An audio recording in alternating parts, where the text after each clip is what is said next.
Hi, I'd like to welcome everyone and to begin the call to order the Board of Health meeting on Monday, October 7th, 2024 at 6:03 p.m.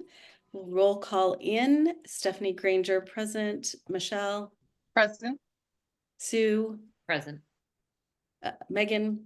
Present. And Joanne. Present. As You a can't slide. see me because the lighting is, I can't. My even- lighting's as great as yours is, so. I can see you. Can you? Because Yeah. I feel like I'm I in can a see you. darkness. You're a Okay. little dark, but Sorry. Everybody is present, so that's wonderful. We're going to quickly move to open forum. Do we have anybody here for that? Any questions or I hands don't raised? see any questions in the Q&A or any hands raised from attendees. Okay, then we will go ahead and move to our next item, which is the approval of the minutes. Ray, could you pop them up at all, or?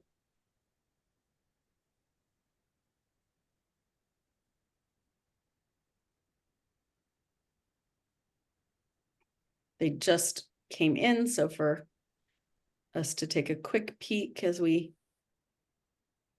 but in the meantime, did anybody who have anything to comment on the minutes? I did not see any edits at all. Okay. I have not had a chance to even look at them. Okay, can I make a motion that we defer to next month? yeah, the only thing I was saying, Joanne, is that I will not be here next month, and I was actually at that meeting. Why don't we just take a minute to read through them? Okay.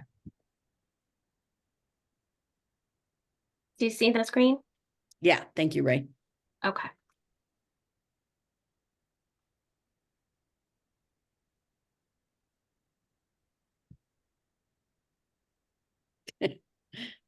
This is good. We can see them all right now. Got 3 screens going here.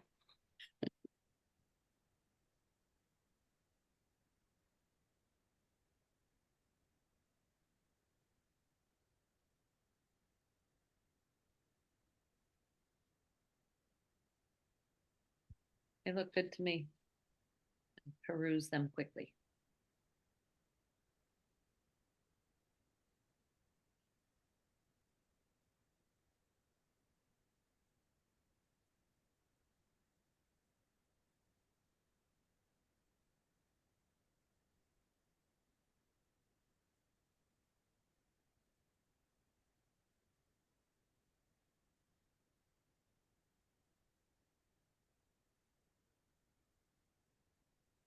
Okay.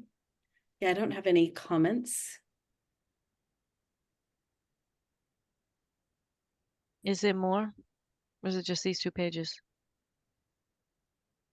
It was the third Oh, page. There we Yeah. go. Okay.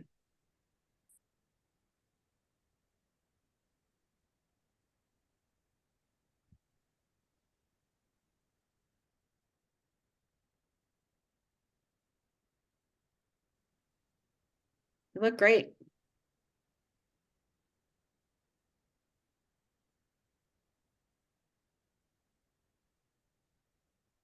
They look good to me.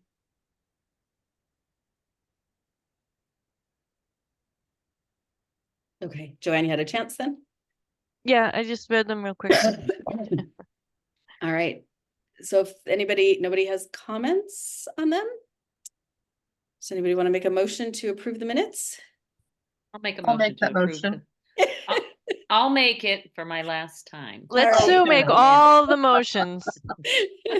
Sue has made a motion. Is there a second? I'll second. Seconded by Michelle. All in favor. Stephanie, aye. Michelle, Aye. Sue, Aye. Joanne, Aye. and Megan. Aye. Motion passes unanimously. Thank you. And I apologize for my voice, and if I have to go silent while I cough, I'm battling something. Okay. Okay, our next agenda item is to thank Sue for her more than 17 years of service on the Board of Health and discuss the member vacancy that creates. Sue, you have truly given so much to the town. I know we've said it before, but you'll be sorely missed. And we really appreciate everything you've done. I love being part of this incredible group and very proud of how much the health department has done in this town to make a difference to our community for so many reasons. And I will forever be grateful that mental health has become a very important part of the mission of the health department. And again, it's been a pleasure to work with every single one of you. And this is not goodbye. It's just so long for now. And I will definitely look forward to meeting up with you guys and hearing what's going on in Westford. Absolutely. So thank you. Thank you, It's really- Sue. So Ray, Yeah, I just wanted to add, we're gonna really miss Sue. She's had a tremendous impact. I know I did add a statement to the packet, and I know the select board is honoring Sue as well. But she'll be sorely missed. They're gonna be big shoes to fill. We do, our state representative, Jim Ossaria, wanted to be here tonight. Unfortunately, wasn't able to, but he did send, I know it's hard to see on the screen, but he did send a citation for Sue. Sorry, it's all cloudy here. But a citizen citation that says, in recognition of your 17 years of dedicated services to the citizens and town of Westford, as a member of the Westford Board of Health. We thank you for your service. So I'll make sure you get this, Sue. Thank you. And to just bring up the vacancy discussion, as you probably all aware, so the application process for filling this seat is open until tomorrow, in which case on the 9th, I'll send you all the applicants that have applied. I know a member did ask if we could go into executive session, so I will check on that to see if they wanted to see if we could do maybe one-on-one interviews for the applicants. So that's something that I will check on tomorrow morning. And Sue did sit on the Community Behavioral and Mental Health Committee for the Board of Health seat.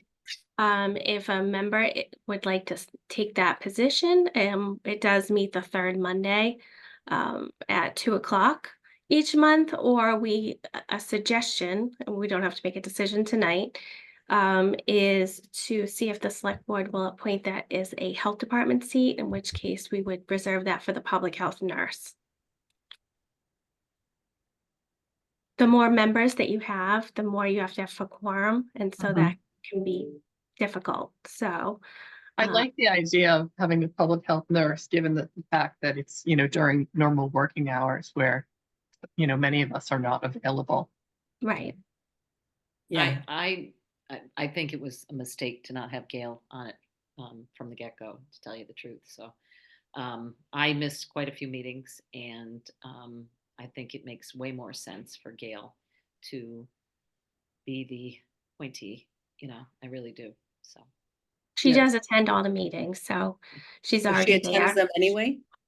She does. She attends them. It Mhm. was, they could only give so many health department seats. They gave one to me, one to Brittany, a board meeting. And Gail does attend. So, just an option there.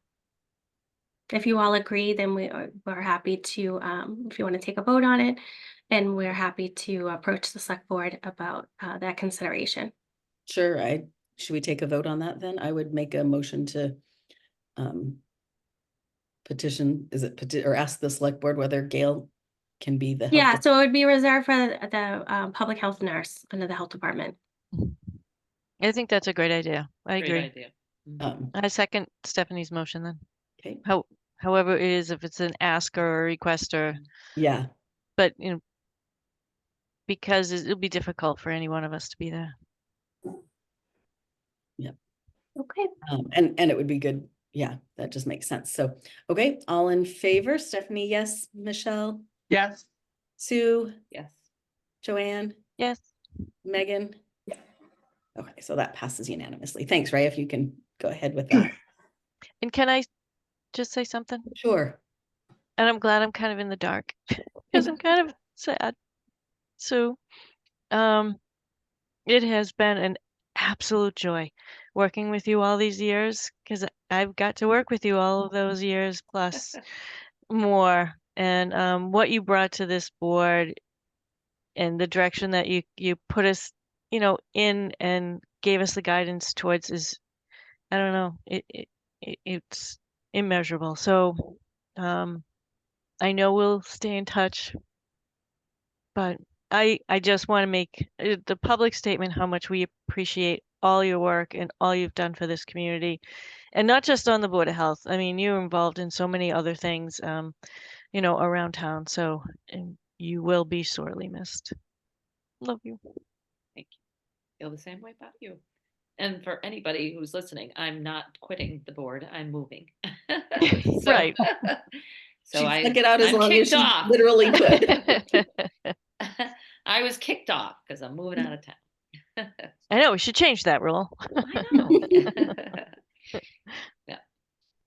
Thank you, Sue. Okay.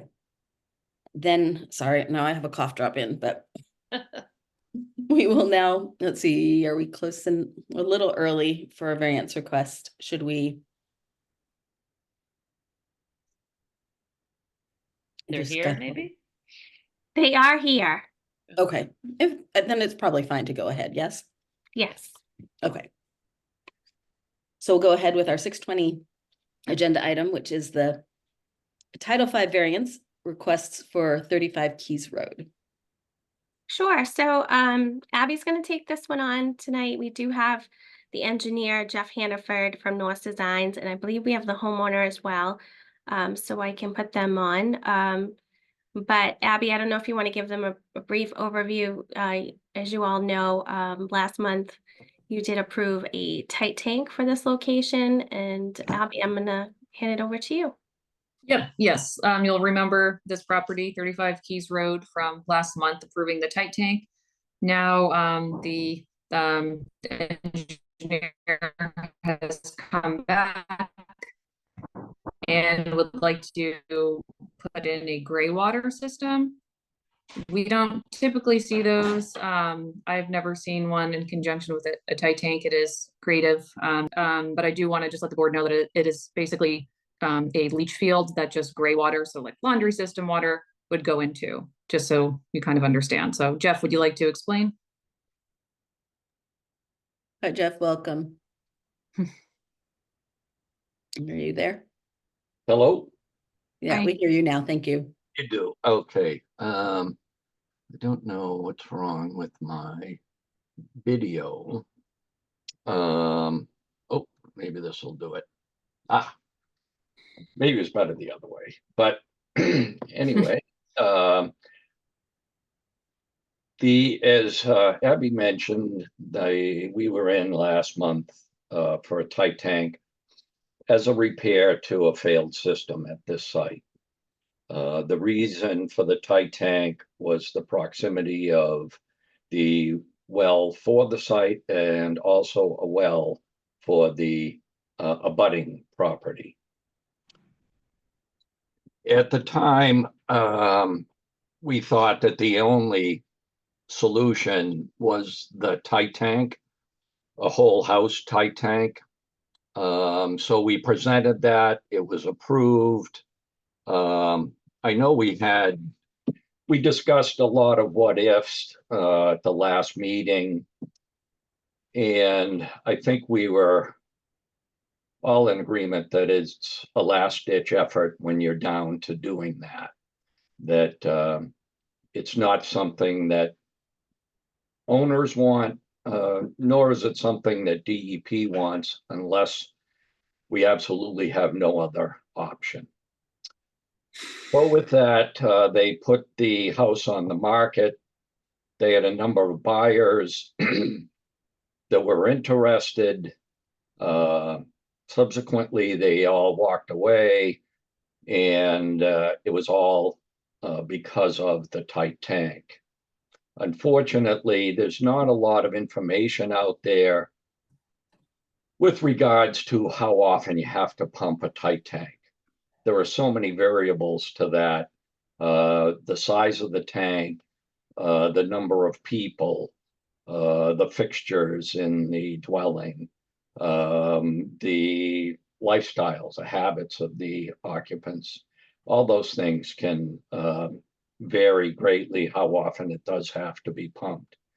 We tried to put together some information, but in the end, some of the responses, I spoke to a couple of the buyers myself.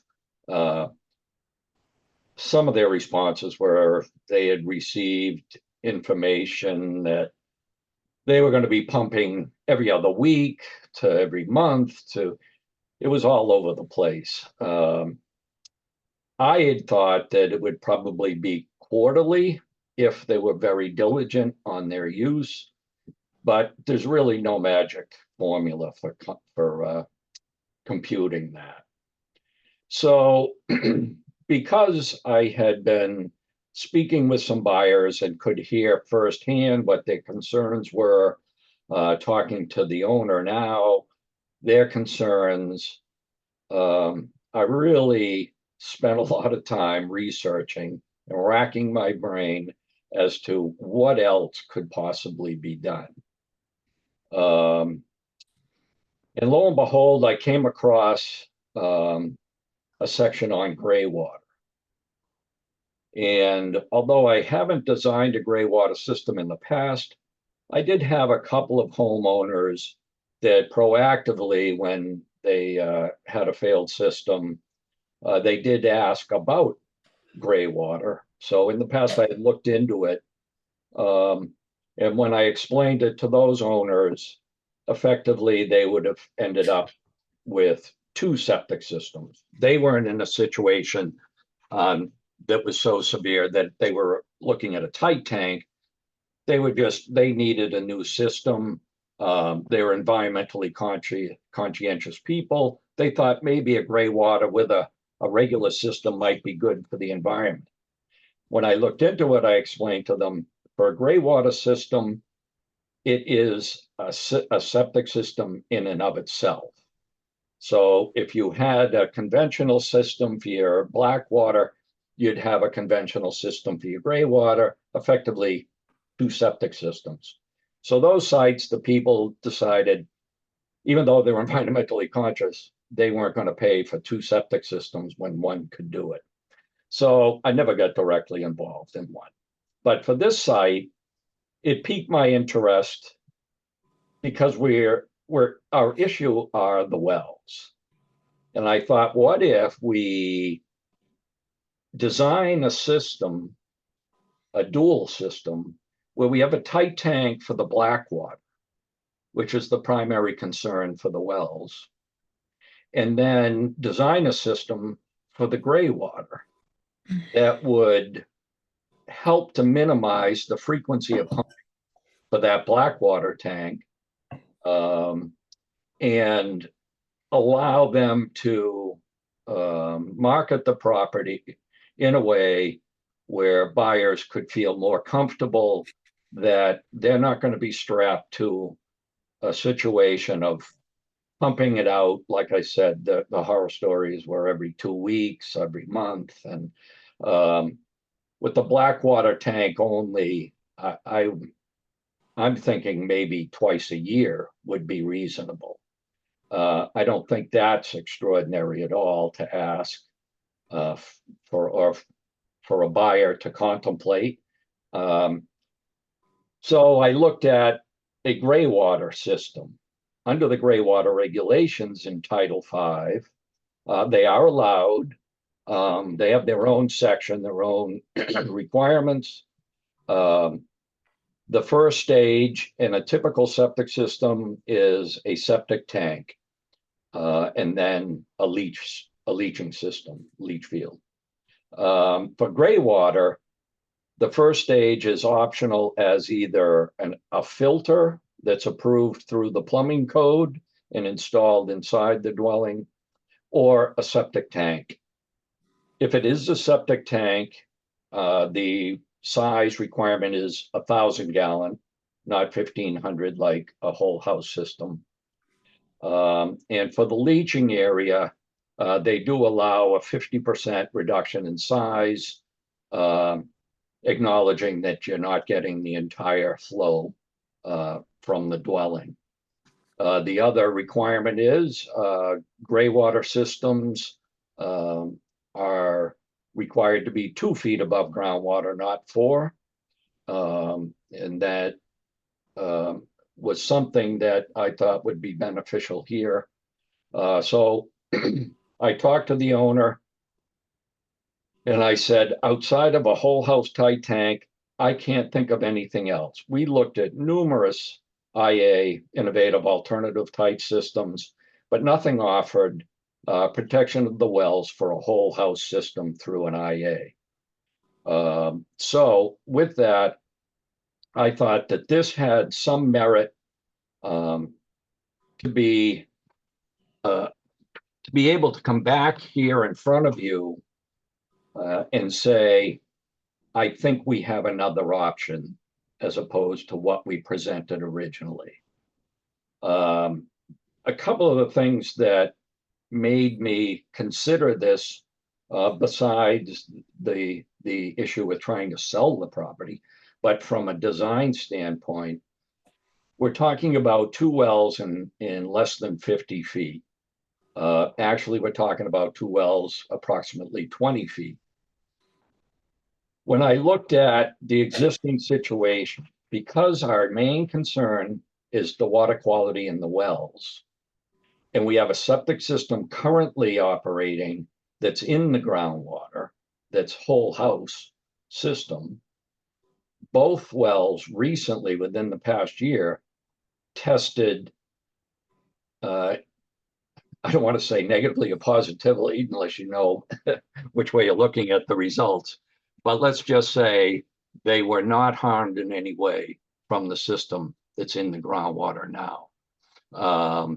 So there was hope on my part that if it hasn't been harmed now, and we can take the black water, put it in a tight tank, and we can design a graywater system to handle the gray water in a way that I think getting the graywater system up and out of the groundwater, meeting the 2 feet that's required, and instead of just a single 1,000 gallon tank or even the filter through the plumbing code, I've designed it with a 1,500 gallon 2-compartment septic tank. So that would allow for better separation prior to the leaching area. And like I said, I see this as an improvement over the existing situation. When asking for a variance, the requirement is to provide equal or superior environmental protection. With that, I think we meet that by eliminating the black water completely, and then a gray water system that meets the groundwater offset, has a septic tank that's larger than, and effectively a 2-compartment tank is no different than 2 tanks in series. And another aspect that the owner pointed out as to why, you know, those wells are still testing satisfactorily. The original design required a clay barrier, 2-foot wide clay barrier all around the original leach field. That's still in place, and the portion of it between the proposed leach field and the wells should not be compromised by what we're proposing. So could remain intact and would provide additional protection. So with that, I honestly felt that this was something worth asking for the separation variance to the wells and allowing for a system that does protect the groundwater and most importantly eliminates the black water and allows potential buyers to have some comfort in knowing that they have some some say in how they use their dishwasher and showers more normally than they would with a 100% tight tank.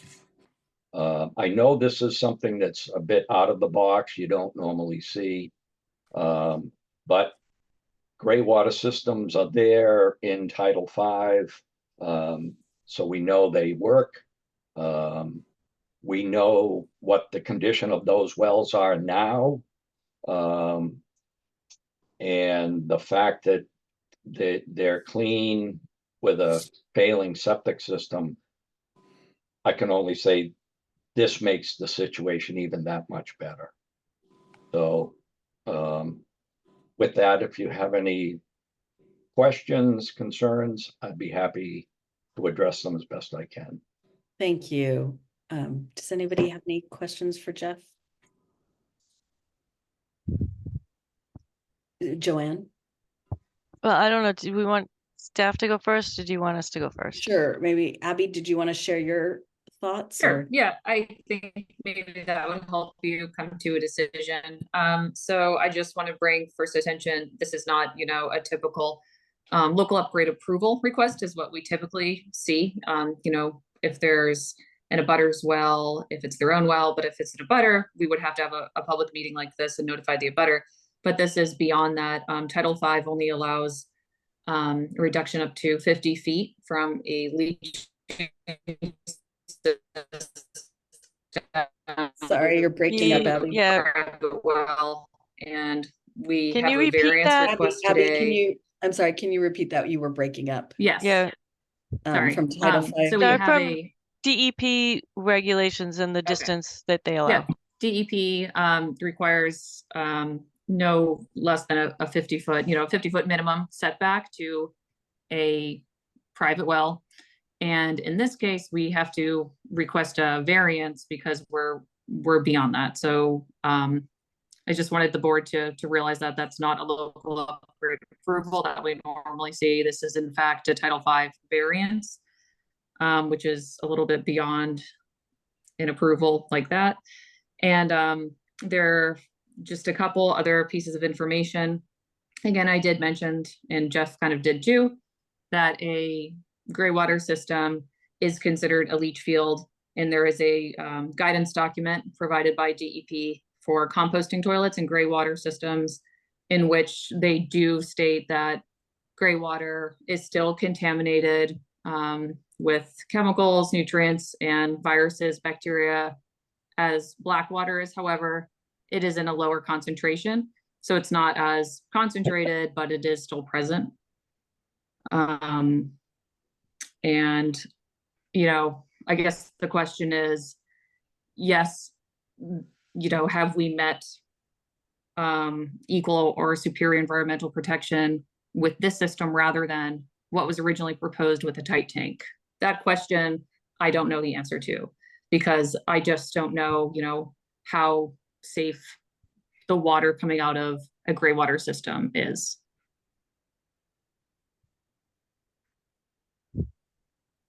Sorry, can I ask Abby that because you were explaining that, being less than 50 feet requires a butter. They all require, if it's less than 100, a butter notification. So like 33 over here, 33 Keys Road would have to be notified, but usually, that's from 50 feet to 100 feet in that zone. This is something that I cannot, we can't grant. It has to be a board variance because it's even less. It's within 50 feet of the well. So typically, as a board variance, it doesn't need the abutters present? No. That's just any time that you are within the well arc. So 50 to 100 feet or less, the abutter has to be notified. But with this is a variance rather than a local upgrade approval because it's even less than typically what's allowed. So what happens is typically if someone submits a plan and they're less than 100 feet, As Abby mentioned, we do that in-house. If it's a local upgrade approval. This is different because it's 20 feet. It's less than the 50 to the wells, to this system. I just wanted to ask Jeff, was there nitrate in any of the well results? Was, if I remember correctly, they were all below the threshold. Okay. Okay. I mean, if the board is, let's just say, warming to the idea of this proposal, if you mentioned nitrates, Ray, and that jogged my memory on something. The septic tank I proposed is overboard compared to what they require for Graywater. If the nitrates were an issue, we could take it a step further, and they do make IA tanks for denitrification. So if that were something the board said, if there were a condition that tank were replaced with an IA, I know Singulair makes one, and I know there's another company that makes one that does need denitrify. The owner is willing to do that. Of course, it is more costly in a contract maintenance, annual contract, but if you felt that was something important, they are open to that. But personally, I would think that the oversized tank with the gray water that meets the groundwater offset would handle that. So I have some questions. Okay, go ahead, Joanne. As long as staff's done. Yeah, go ahead. Okay. All right. So I'm looking at the variance requests, and for number 1, its distance from a tank to a private well. It doesn't indicate which private well. Are we talking about 35 in number 1? Yes. Okay, because that's not stated. And again, for number 2, again, it doesn't state which private well. So again, you're talking about 35. Number 2 is septic tank to private well, 50 feet required, 16 provided. Correct. Yep, only to 35. Okay, so it's our regulations and Title 5. So for request number 3, it's talking about 33 Keys Road. Has anybody talked to the folks at 33 Keys? Are they here? Have they commented on the fact that they could potentially be something 20 feet from their well? I tried to reach out to them. I'm told that they're currently living out of the country and the residence is being rented. So we don't have an answer as to whether they think that's a problem or not, which is a problem for me. Anyway, it is. So a couple other things. I hear you, Jeff, stating that the water tests have been okay. Supposedly, I haven't seen them. I'm hoping staff has had a chance to look through them. I have them here. Yes. Okay. My concern is there's an awful lot of construction that's going to be happening there, and at any point in any time in construction, anything can be dislodged and cause fissures and all kinds of other things. So that isn't a argument that is resonating well with me. It hasn't been a problem in the past, so it won't be a problem in the future. Looking at something that's 20 feet away. And I think, as Abby mentioned, and as I made notes, I mean, we're concerned not just about nitrates, but about phosphates and sulfates and, other things that could be contained in gray water that could contaminate a well. And we're talking about not just the well on the property, but the well of a neighbor who we haven't had any contact with. That's a problem, I'm going to say right now for me. It's also the proximity to the pond itself, again, talking about those same things that could potentially be in the gray water.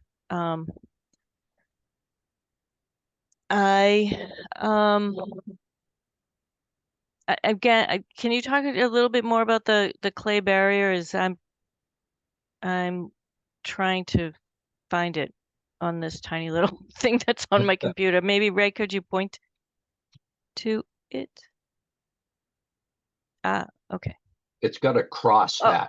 Yep. Okay, I see it now. So we're talking about 33's well is right on the lot line. Correct. Right there. Okay.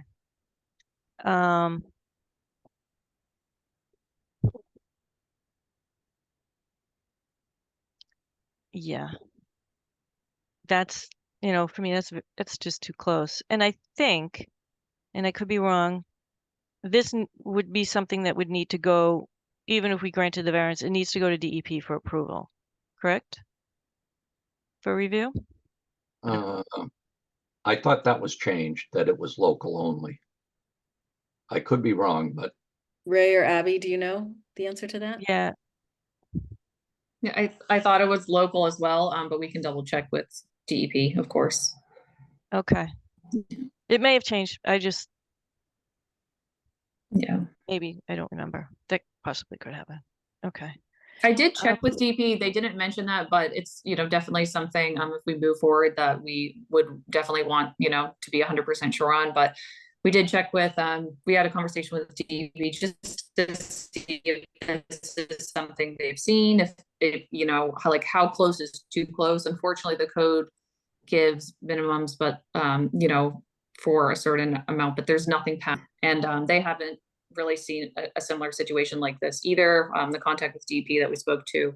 So, yeah. I think there is some, reason for some concern with being this close. Yeah. I mean, I know it's there in Title V, but it's there not with such a minimal distance. Right. It's allowable in certain circumstances, usually when all other things adhere to the code. So I'm Yes. struggling. I'm not warming, Jeff. I'm just telling you, I'm Well, kind of struggling with this.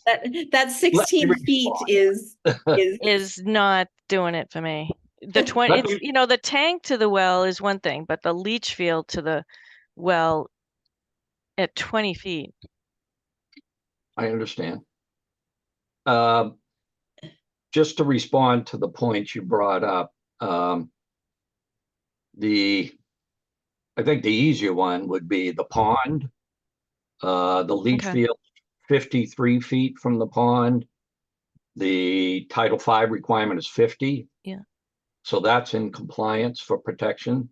Can you slide it up a little, Ray, so I can see it? I can't see the I I can't was see the just bottom trying to on. do that. Yeah, I know. Were you trying to do it too? I'm like, oh, it won't move. Yeah, what happened? Okay. Okay. Thank you. Yeah. I So apologize. that's full Okay. compliance. All That's right. I thought I had seen 46, but you're right. There is 53. 46 to the. Is To that the a wall. retaining wall? What is Yes. it? Oh, that's yeah. Okay. And as far as the wells, again, I think I'm more familiar with the site. There is you can see some topography towards the top of the plan. There's a retaining wall, existing retaining wall. That topography that Ray's pointing to, we only surveyed up to that 116 contour. And that's because it continues at that grade all the way to the rear of the lot. It never flattens out. There's a very large hill to the rear of this site. So with that, I'm thinking that it's quite possible that as far as the hydrology and the fact that you got Keys Pond on the other side of the street, is that the groundwater movement is from the back of the lot to the front of the lot. So the wells are probably more impacted by what's up the hill than what's down gradient in front of it, between it and the pond. I can't prove it, but it just from pure visual, a hill that goes up some 30, 40 feet behind this site with a pond across the street. I can't understand how the hydrology would move in any other direction other than towards the pond. So I'm guessing that that's probably why those wells have been saved all the years, with this system being here since 1988. So again, all these factors give me enough confidence to do this. And ultimately, what happens is, if there's an issue with the well that can be attributed to the septic system, and it wouldn't be any other septic system because the system for 33 is on the opposite side of the lot from their well, that it must be 35 septic, that we'd be back with a tight tank to solve the problem. So I think this affords us an ability to look at what's going on, look at the facts, clean wells, a significant grade up behind the site, pushing the water down towards the pond. We meet the offset to the pond, so I'm not concerned about contaminating that. And we're getting rid of the black water. So the worst contaminant for the well is not a problem. We're going to get rid of it. If there's a tight tank there already, and at 5, 10, 20 years down the road, it contaminates the wells and something's got to be done, simply add another tight tank to the one that's there to give them some extra capacity, and we're done. But I think that, Yeah, but Jeff, They don't just do no, that Jeff, now? it's proactive versus reactive. And, I get what you're saying about the topography, but I'm also seeing retaining walls and clay barriers and things that are changing the flow, or the potential flow that you're saying you can't prove. There's a house in the way, there's all this other things that can change how water flows and goes in what direction. But my concern is a contaminated well, and it's great to say, well, if it gets contaminated, we'll fix it. But it is a contaminated well with something that we've approved, and now what are these people are supposed to do for potable drinking water? When we could have protected it from the very beginning, knowing that this is just way beyond allowable, and we agreed and let it happen, and now they don't have potable drinking water. And when that gets discovered, it doesn't matter whether it's today or tomorrow or 20 years from now. That's still something that becomes a real issue, whether it's for 35 or 33, if their wells get contaminated. And then there's a lawsuit between the two things. And it goes back to how did you allow this at 20 feet? I am just not there. well, it was allowed in 1988. It's not 1988, Jeff. It's 2024. I'm not And going backwards. and it didn't harm the wells from 1988 to 2024. Doesn't mean wells are anything. still safe. It does not mean that tomorrow or the next day it is going to contaminate the wells, because there's It- going to be a lot of construction in there. There's going to be a lot of disturbance, and anything can happen at that point when you're starting to put in two systems, basically, as you described. So I understand. I understand the problem, the challenge. You mentioned though that if this system were to fail, they could put in 2 tight tanks. Is there a reason they can't just do that now to increase their capacity? Yeah, it's, I don't know why it's so hard to accept.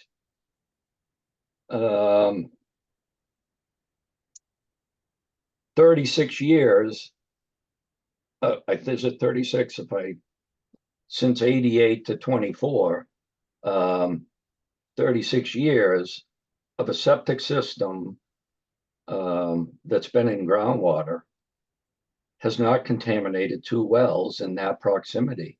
I find it really hard to believe that we have to ignore that. And Well, you know that water dilutes, right? Of course. I mean, there's Systems work in groundwater. You know that as well as I do, and many the board Well- members know. And it dilutes, and then it hits the pond. So no, if a system is in the groundwater, it's not working. It needs dry soil to filter out what we're concerned with. If it's in the groundwater, it's not functioning. It may not be backing up or breaking out on the ground, but it's not doing its job. This would do its job. We're getting up and out of the groundwater. So if dilution was a simple solution, then we'd be a lot better off. Do any of the other board members have questions to ask? Abby or Ray, do you have comments? I was just curious, what type of wells are out there? Are they drilled? Are they dug? They are drilled. Okay. And do we have any well testing since 1988 for any of the wells? I don't know. I don't. I was looking and I don't see anything. So unfortunately, we don't know any, previous data. Yeah, so we really don't know if the well water was okay. Yep. Okay, thank you. So I think my concern, I'm as somebody who's just went through septic, Jeff, you know that. I feel for the homeowner. Like my heart goes out to them. It really does.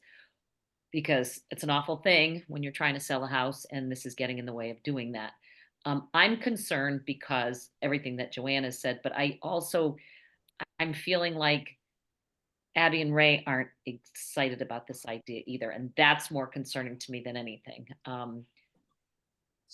I think everything is very close. I hear what Joanne's saying and I hear what you're saying, Jeff, but there's been so many changes that we all have to do that we can't go back to what it was 34 years ago, 36 years ago. And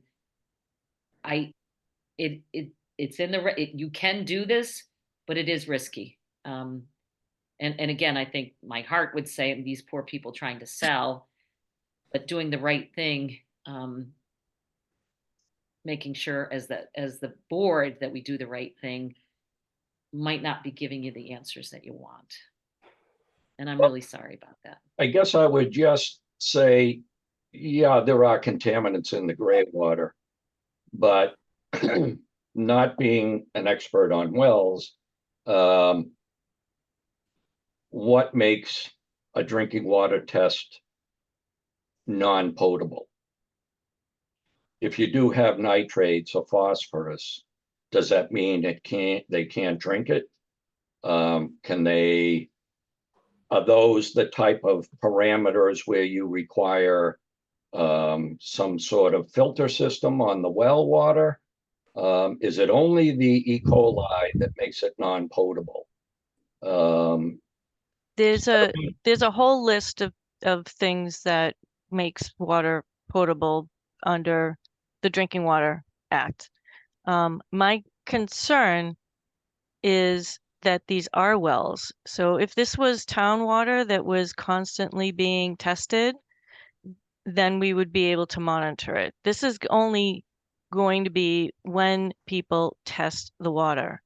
And we're not the well police. We don't make people test on a regular basis to make sure that they have potable water, in their private wells. That's the scary part. At any point in time, and we've had wells become contaminated in this town, as you know, from different sources of contaminants, not just things that come from gray water, whether it be a chemical contaminant or from you know, the blasting caps, where we have the perchlorate and, you know, et cetera, et cetera. And nothing is, water will be tasteless and odorless and contain all kinds of things you don't want to be drinking. So that's a real concern for me. Thanks, Joanne. Ray, you had your hand up. I just wanted to let you know that there is a resident who would like to speak. Okay, why don't we hear from them? Can you hear me? Yes, thank you. Great. Can you say your name and your address for the record? Yes, Abby OHara, and I currently live at 35 Keys Road. Okay. And a couple of things came up. The water was tested 8 years ago when Gordon bought this house, and it passed then. So we do have some history of testing the water. Having lived through this unbelievable amount of rain this spring, we do have foundations that leak and the water comes in through the back and heads out through the front. It's definitely flowing towards the pond. We also have been, I'm confused by some of these regulations. Like the regulations doesn't distinguish between a dug well, and I've had a dug well, and in August it will go dry because it's greatly tied to what's going on around it, versus a drilled well where the water is coming from a significantly different. And I would think the regulations should take that into account. I would think the regulations would also keep into account whether it's the water is uphill versus downhill of the septic, and the slope and the grade. And why did they say you can be 50 feet away from a well if it's black water, but if it's gray water, you still have to be 50 feet away? I mean, the amount of contaminants in the black should be significantly different than the gray. So it seems to me like there's a lot of factors, and the reason why you as a board have been given the ability to grant variances is because the regulations can't take everything into account. So we have the clay barrier. We're trying to improve it. We're getting it out of the groundwater, and we're taking off-site any of the contaminants. And I also understand that the 2,000 Blackwater tank is big enough to be a whole home system. So we're separating the pipes inside the property so that the gray is separated from the black. But if it did fail, you would just reconnect inside the basement and everything would go into the black, which is 2,000 gallons. So it's not that we'd have to put in another whole tank. It's very frustrating to us. I called 3 different companies that pump tight tanks in Westford and got estimates as to how often they had to be pumped. And I provided this to all 3 of the buyers that walked away from us, because they go on the internet and they read these horror stories and they get misinformation. Like one of them came back and said the town suggested, and I believe this was completely taken out of context, that he should start showering at the gym. I mean, so we're dealing with something that buyers absolutely hate. And I think what we really have worked hard is to come up with something that is significantly better than what we have now. And I also thought part of the requirements to submit this at least 10 days in advance was because they were sending a notification to the abutters. That's it. So again, whose responsibility is it to notify the abutters? Jeff notified them. Okay. And they haven't responded. No, we tried to get a phone number, but we couldn't. And as Jeff said, I guess they're out of the country. So we've had no contact with them and they don't appear to be at the meeting. So. Okay. They are have a local firm that represents them, and any notification would be sent on, according to the current people, is sent on to that business, and that business then is in touch with the owners. Okay, thank you. All right. Anybody else have any So comments. question on that. So was the notice sent through that company? So the company knows, or whatever the, We don't know that. you don't know where you sent it? We don't know. I know where I sent it. Oh. That's the address 33 Keys Road. That's the requirement.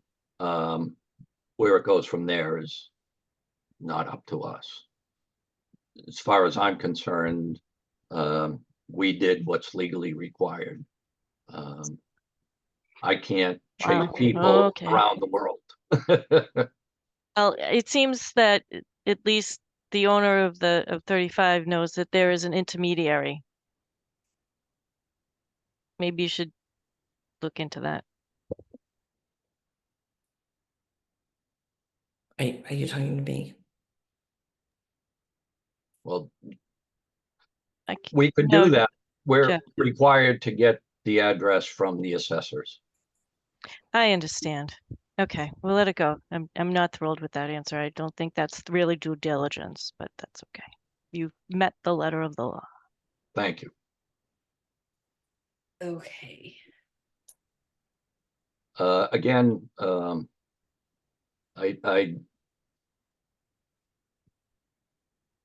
didn't really think it until we got into the well so much, but you know, I have a well here. It was brand new 5 years ago. We went through the testing. The test came up in a way that we had to have a few different filters, one for pH, one for radon, one for iron. But it was nothing that I considered as so significant that our lives are in danger drinking it otherwise. So again, I would think that getting rid of the black water is significant as far as protecting the wells. So I just want to reiterate that. Okay, thank you. I And think as far as Abby just mentioned, I don't know why there isn't a distinction between the setbacks for gray water versus a whole house system from a well. They give a 50% reduction in offset to groundwater, which I've always held or understood to be a significant parameter in the design. Is you know, where the whole function of a system is to protect groundwater. Okay. And this meets that. Why they don't recognize a different offset to a well as they do to a groundwater, I don't know.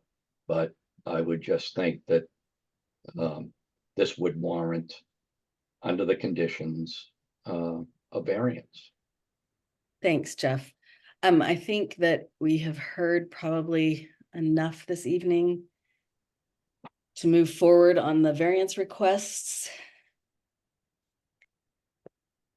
I acknowledge this is a, you know, in many ways, as Sue said, very difficult, frustrating, challenging situation. I think there's a few things that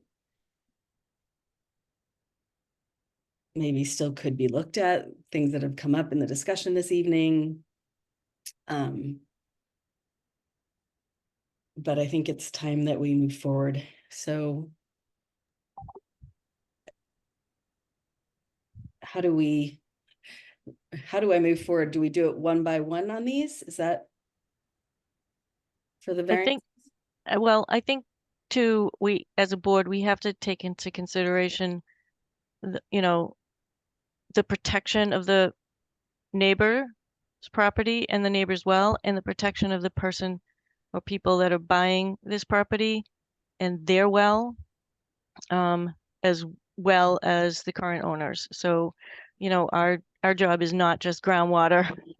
Our job, we have a much broader look at this, including being able to have clean potable water in a well. So, And that is something that, you know, is continually changing and being recognized to be a more challenging thing these days, and something that really does need a lot of protection. And so that does raise a lot of concern for me as well. So personally, I'm not comfortable with these variances. I don't know if we want to go ahead and Ray, are we supposed to one by one? Yes. Okay. I'm not comfortable with it either, especially not with the owner, the neighbor. I don't really feel like that would be, it feels unethical a little bit to pass it without going through the known Property manager. facing that, representing them in the country, along with some of the other concerns raised, but yeah. I would move to deny each of the variance requests. Can I do it in block, or do we have to go one by one? You can do it any way you want. Could I just say one thing? Okay, one last thing. Okay, could you give me 1 minute to confer with my client before any vote? Confer about what, Jeff? yeah. Pardon me? Confer about what? Because It's we're not- this is asking. not a court of law. Yeah. Well, now that we're getting the flavor of the board, so to speak, I'm wondering if my client would prefer to just withdraw the application without a vote, without prejudice, so to speak, Sure.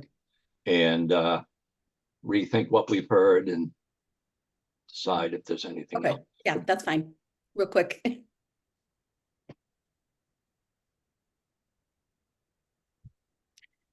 Actually, can we set this aside and take another item while we're waiting, or? Sure. Which item would you like? Okay, why don't we? Jeff, you're not muted. Just Okay. letting you know. Thank you. If you're gonna cook on the phone. We would like to withdraw, Okay, if that makes it simpler. sure, thank you. Okay, Then we will leave that for now and see if hopefully another good solution can be arrived at. okay, Thanks. thank you. Have a good night. Night. Thanks, Goodbye. Jeff. Okay. This is we sympathize with, as we are all septic owners in this town. It is a challenge. Okay, so we'll move on to the discussion for Health Department to adopt the 2022 FDA Food Code with 2017 Massachusetts Retail Food Code. Those were some interesting changes. Yes. So Westford operates on the 2017 Federal Food Code. There's two food codes, there's federal and state. Okay. The federal food code is updated every 4 years. And when that's done, the state of Massachusetts, the Department of Public Health Food Protection Program, doesn't always necessarily have the capacity to adopt the latest food code. Here in our community, we try to keep up to date on the latest federal food code. Reason being, number one, it's easier for the businesses. It's easier to make small upgrades or updates every 4 years versus doing it over an 8-year or 10-year span. Right now, the state of Massachusetts operates on the 2013 food code. And again, Westford 4 years ago voted to adopt the latest food code, which was 2017. We're asking for the same thing here. We're asking for the board's vote to adopt the 2022 food code with what is called 590 for state of Massachusetts code. That being said, what we're asking tonight is just a discussion. And so I put in your packet what some of the changes are. Some of the main changes are things like folks would be able to have a animal, a dog, out and when they are dining outside at a restaurant. Sesame was added as one of the allergens for 9 allergens. So there are some changes. For instance, hand sink, the water was 110 degrees. You had to have it at a hand sink, and now it's 85. So these are just some of the changes that you have in your packet with the 2017 to 2022. What we were required to do is we're required to make sure we have a new inspection report that shows these changes. We're also required to make sure that we have an analysis. We break down both federal and state and make sure that we're everything matches up. And then we're also required to have a campaign to let our restaurants and food establishments know about these changes. So tonight what we're proposing is to have a public hearing in November. It is not required to have a public hearing for changes in food code. However, to notify all the businesses, to send them a packet of those changes, we would send that out with renewal next week and let them know if this was voted in, that this would be a start for January 1st.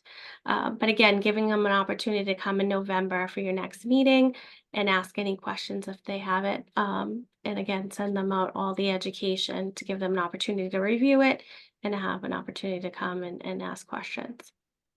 That sounds like a great plan, Ray. Does anybody have any questions for her? Okay, No, I agree. It sounds like a good plan. do we need to vote on that or do we just? Yes, So, no, Adopt the for tonight, 20 you do not need to vote. It would Okay. probably be from next month if you're okay with us posting a public hearing for November. Yeah, Um, that'd be that would be good. fine. Great. Thank job. you. Okay, and then the next agenda item is the discussion on the health department's revised mission, vision, and guiding principles.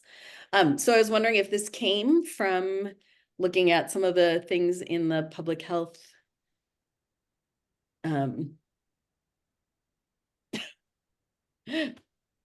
documents and The work blueprint? yeah, the blueprint and working towards the accreditation or Yeah, sorry, I was just trying to bring it up. But yes, so in your packet, we have added the mission, vision, and guiding principles. I know that you as the board had asked last year if we could consider looking at a vision statement. Working with the accreditation consultants for accreditation, we have been looking at upgrading our mission, our vision, and our principles as part of our strategic plan. The staff has met twice with the consultant to go over and has had lots of opportunity to review the mission, vision, and guiding principles. We have all met, all of us together in a room with them to discuss, and we've gone back and forth, which Abby knows, back and forth, you know, with all kinds of little changes. And so we're looking for you folks is a vote that you would be okay with this being our new mission, vision, and guiding principles. And if you had any questions or wanted to see any changes, we went through the current mission that's on the Town of Westford Health Department page, and that's a little over 25 years old, that mission.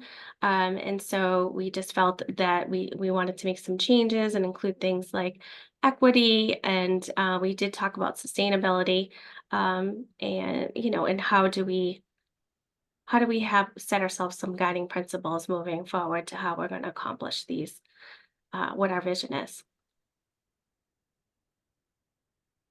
And I just have to do, what were the, Yes. so there was the guiding principle, this handout, but then this kind of fancy one, what was that? So that is under new business, and those Oh, are sorry. no, Okay. that's okay. So those are for the town is also working on the town manager's office is working on the Okay. strategic plan for the town, and they too have consultants that we're meeting regularly. So they too also are working on updating the mission for the community as well as the. Okay.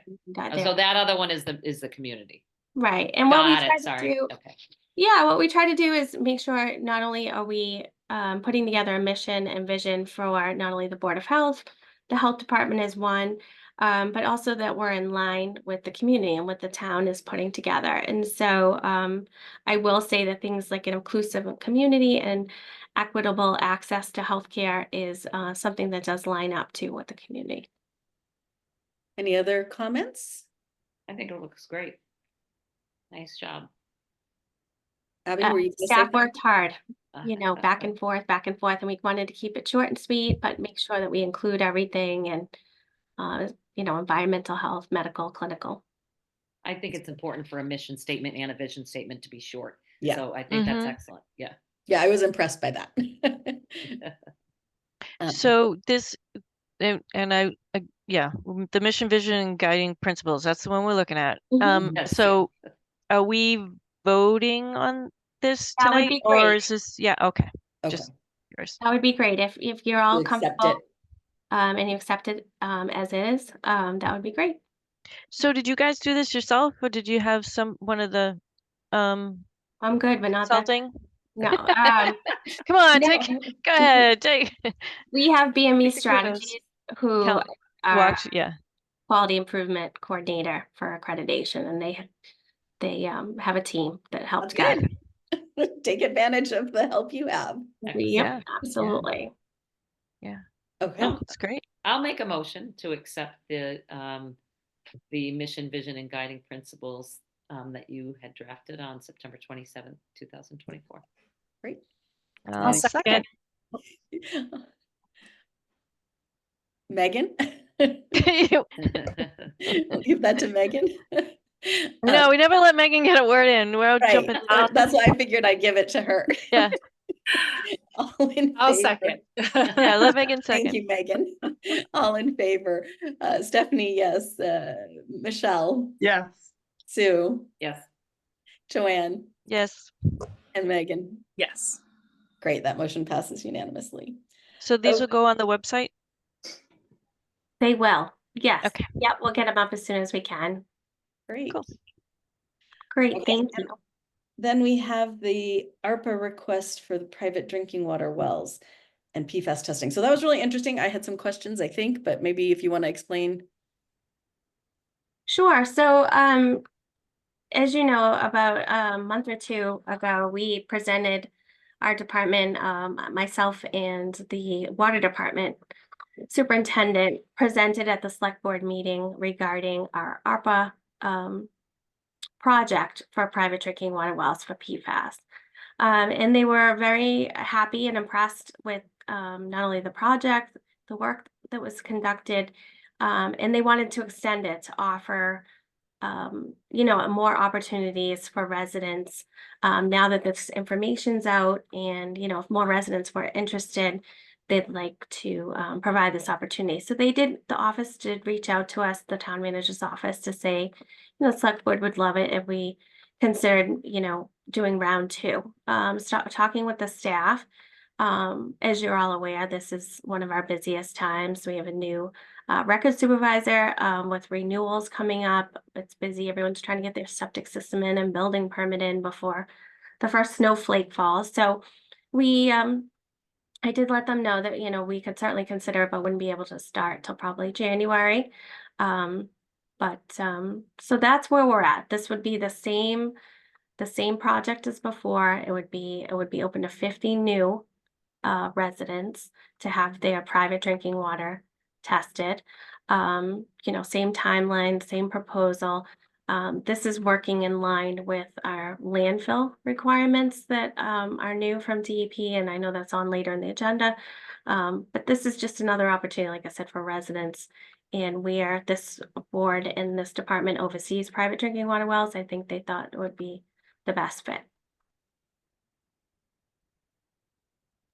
So I don't know if you have any questions about that or. Question. Sorry. Did this go before the select board already, or this It is the has not. proposal? Okay. This is a proposal that is going in front of the board at the, select board at the end of the month. And it's to do Okay. 50 new ones as were done previously. That's Yes. great. I think that's a Do- wonderful, yeah. Do you have a sense of how much ARPA money is left? Because it all has to be spoken for, either under contract or, spent by the end of this year. So by December. So I'm just curious if you had a sense of how much is sitting there, how much is left, whether it would be worth it to increase it, do 60 or do 70, if you thought, the select board might, or somehow word it to make it seem, like we will do as much as you will give us the money for, Yeah. kind of, because it all has to be, in place in a few months. So Right. if there's a lot of money. Yeah, my understanding is they had, about a month ago, I don't know what they have now. A little under, I believe it was 400,000. And that may be even smaller. This project's about 20,000. We can certainly ask. I will say, with the first round, we had 53 applicants.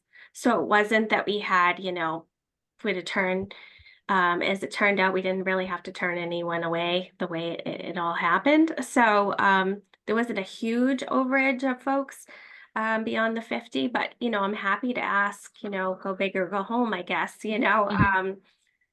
Well, because, now the word's out, people have talked to people kind Yep. of like, oh, I got to do this. And so I think you may, with, some PR, you may get a lot of people that may want to take advantage of this. And then as long as it's, you'd have to have a contract or something in place and they'll explain it, but you don't have to spend it for another year. So, they have to account for all the money by the end of this year, but you have another year to spend it. So this is what I'm getting at. If it isn't like all 50 have to be done in January or February, you could do 50 in February and 50 in May. If they give you enough for 100, kind of, you still have. So it might be worth the question and see if we can take advantage, and Yeah, no, I expand agree. the I will program. absolutely ask. Yeah, no, I agree. Um, Because it's great and it's expensive and it'll really help, again, with the private wells. It will really help people in a good way. no, happy to. All Got a right, fly in here, Stephanie sorry. had to step away for a minute, so I'm going to take over. So why don't we move on to the next agenda item, which is the vote for burial agent for deceased soldiers, Marines, sailors, and airmen. Sure. So our veterans agent had reached out and had mentioned he's filling in temporarily for the position, and he had mentioned that in the past years when he had worked, he was approved each year as an agent of the Board of Health to meet this Mass General law. He noticed that the previous agent was not, and so he asked. He said, at the next meeting, could you please request to the board that they approve me as a agent of the Board of Health to meet this requirement? So absolutely. And what they do is they work with our town clerk's office with death certificates that pertain to veterans. Well, that seems to be a no-brainer. Does anybody have any questions about it? No? All right, does anybody want to make a motion? I'll make that motion. Anybody want a second? Megan does. Megan? All right, why There, don't I'll we second. Okay.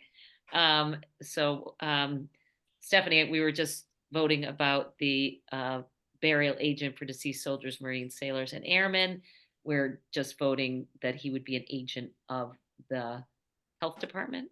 Correct. Yes. Yeah. So we've had a Agent for the board. agent for the board, or for the agent for the board? For the Board of Health. Board of Health. Okay. So Michelle made the motion, I believe. Yep, I heard, and Yeah. Megan And seconded. Megan seconded. So why don't we roll call vote? Joanne, Yes. Michelle, Yes. Stephanie, Yes. Megan, Yes. and Sue, yes. All right, back to you now, Stephanie. Thanks, Sue. And Ray, I apparently only printed half the agenda and I don't have my multiple screens going tonight. So Well, then I'll continue. Why don't I just oh, continue? sure. Yeah, Sue, yeah. Okay, so our next agenda item is old business, right? Old business, 35 West Prescott Street, is a condemnation housing order that you're aware of that was presented a couple months ago. I just wanted to give you an update that the home is still condemned at this time, but great progress is being made with the property. The electric has been restored to the property. The house has been completely cleaned out, all 3 floors. And the owner is working. We did go out to do a re-inspection with the building inspector and put a list together of remaining items. So they are working towards those. So we'll see.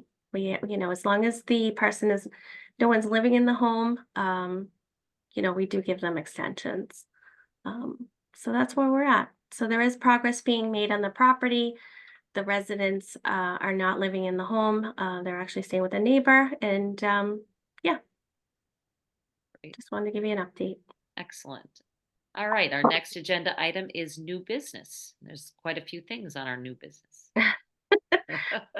So first thing, our November Board of Health meeting would fall on Veterans Day.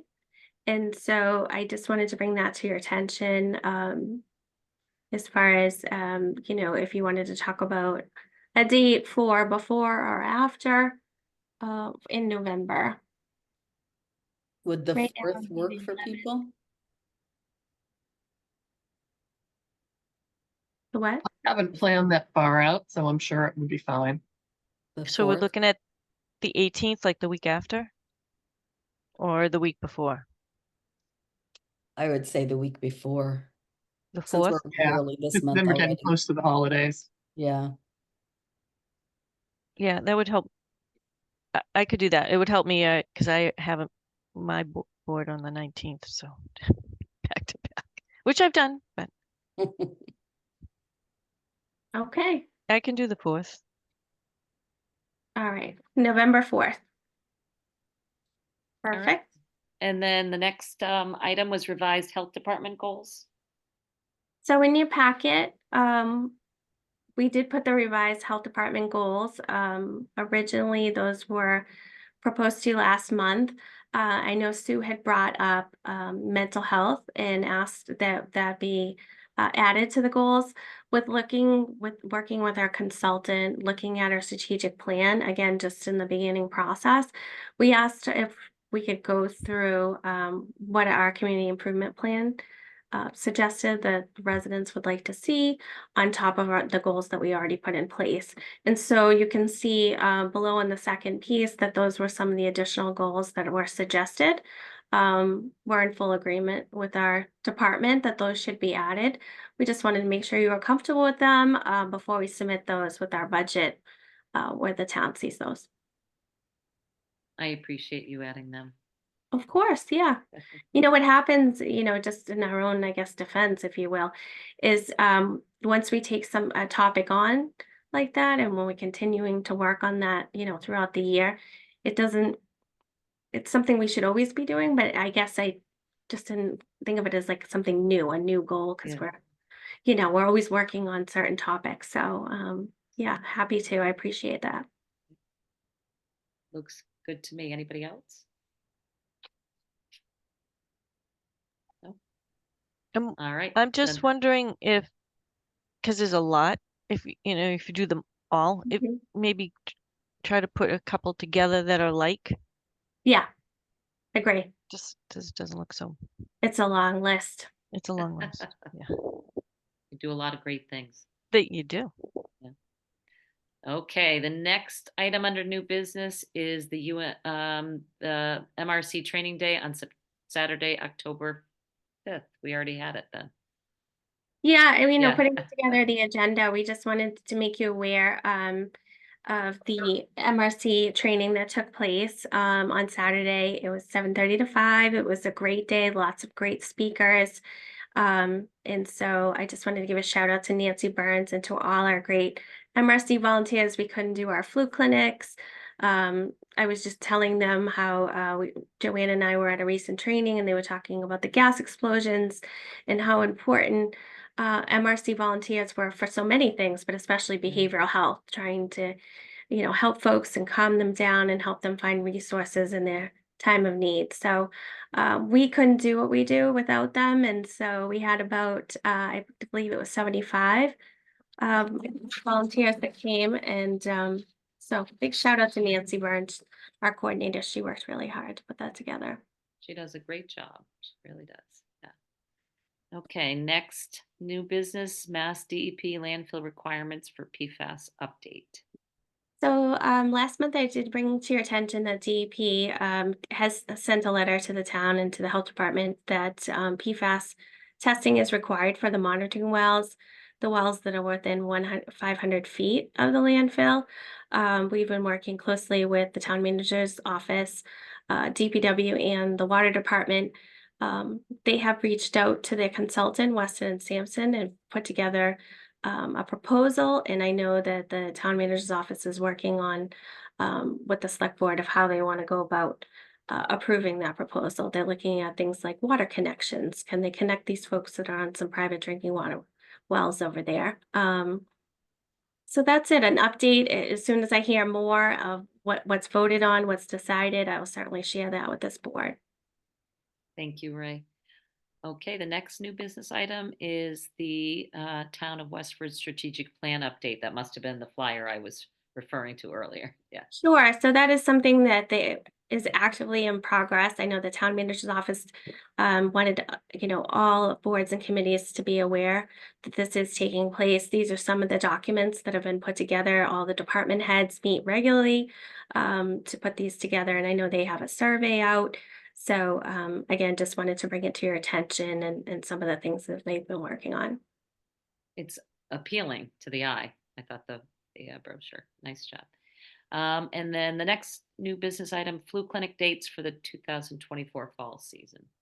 So it's Gail's favorite time, our public health nurse. She loves this time of year. And just a reminder to the public of the flu clinics that are taking place. And actually, Wednesday of this week is high dose for our older adult population. So we welcome all adults over 65 if they would like a flu vaccine to sign up. And if you need any help signing up, to certainly call the health department and we'd be happy to help them.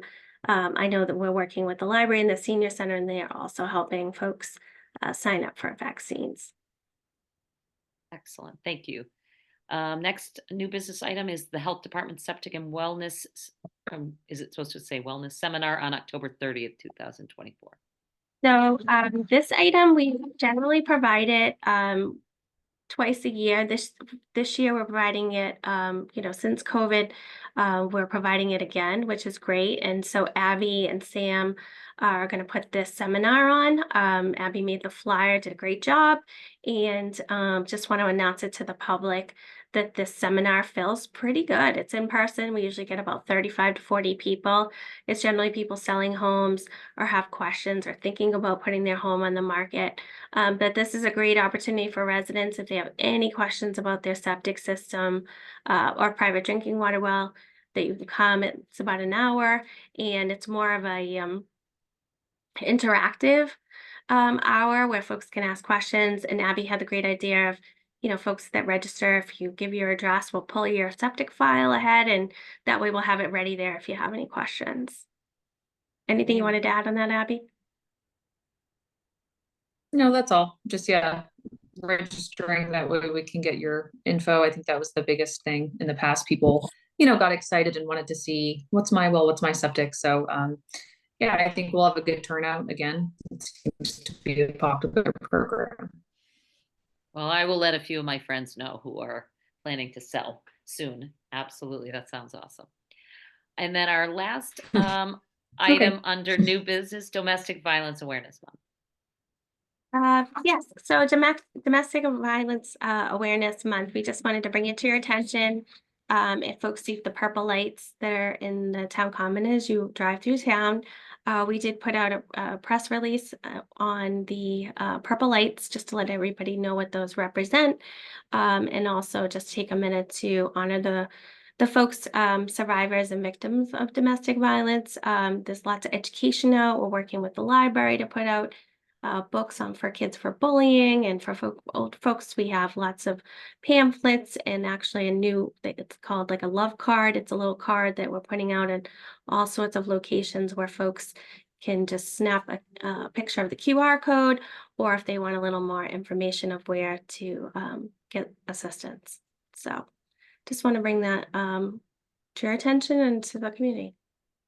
And one more thing, Ray, Nancy Cook had told me that about the 988 cards you guys are posting around. So the 988 cards, they're actually a metal sign that has been, we're working with our shared services group. And so those signs are metal signs for 988. One of our staff, Sam, actually noticed that AIR has them posted at their railroad crossings. And so I said, well, why can't we do it here? And talking with Lowell and Drake in Acton, sorry, having a brain cramp, long day. So talking with them, actually Lowell would like them for their parking garages, their high-rise buildings, bridges, things of that nature. Here we have 3 crossings, and actually a resident from the Behavioral and Mental Health Committee requested one above the stone arch area. So forgive me, I'm not really familiar with that, but Abby knows, and she said it's kind of high. And so someone asked that one be posted there. So we do have those signs. We're in the process of working with the town manager's office to see if we can get approval from National Grid to post those on the poles out there by the railroad. So I think that's excellent. Truly, more to that's come. really wonderful. Excellent. Thank you. Well, I think that's it. Anybody else have anything else before we take a motion to adjourn? All right. Would anybody like to make a motion to adjourn? I'll make the motion to adjourn. Well, Oh, I'm so going you never get to do it. Wait, Robert's point of order. Oh, Oh, okay. sorry. No, I'm just trying to prolong it because it's Sue's last meeting. You're So I'm silly. trying to think of something. Silly. We don't want it to end. We'll just We don't keep want, going. no, we don't Yeah. want this to end. I'm thrilled you got to take the reins there at the end, Sue. Yeah, that was kind of fun. Thanks, Stephanie. Thank you.